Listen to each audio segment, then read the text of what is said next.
हरिः ओम श्री गुरुभ्यो नमः.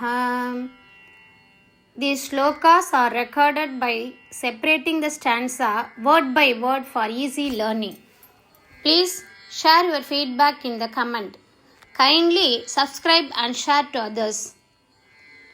Om Namo Bhagavate Vasudevaya. Om Namo Narayanaya.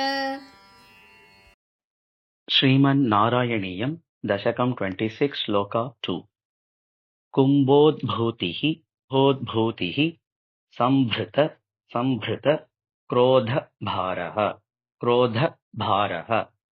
Kumbhodbhutihi Sambhrita Krodha Kumbhodbhutihi Sambhrita Krodha Bharaha Stabdha Atma Stabdhatma Tvam Hastibhuyam Bhaja iti Hastibhuyam bhajeti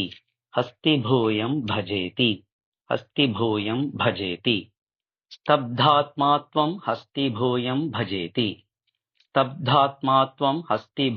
bhajeti Kumbhodbhutih Sambhrita Krodha Bharaha Stabdhatmatvam Hastibhuyam bhajeti Kumbhodbhutih Sambhrita Krodha Bharaha Stabdhatmatvam Hastibhuyam bhajeti.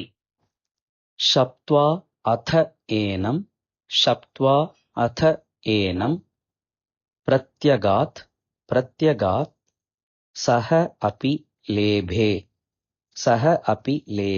Sopi lebhe Shaptvathainam Pratyagat Sopi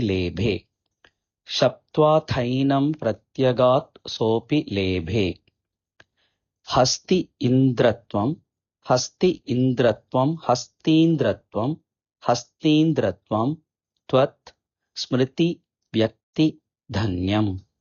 Tvat smriti vyakti dhanyam Hastindratvam tvat smriti vyakti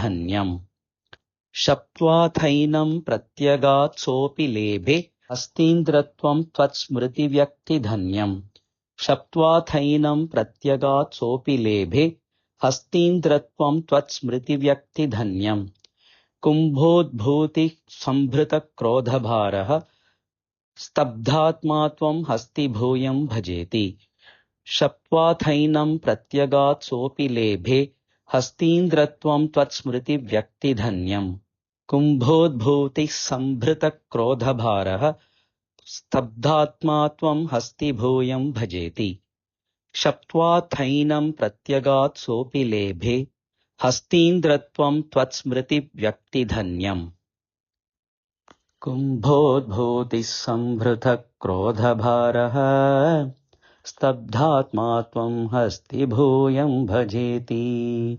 Shaptvathainam pratyagat sopi lebhe Hastindratvam yat smritis vyakti dhanyam Kumbhodbhutih Sambhrita Krodha Bharaha Stabdhatmatvam Hastibhuyam bhajeti Shaptvathainam pratyagat sopi lebhe Hastindratvam tvat smriti vyakti dhanyam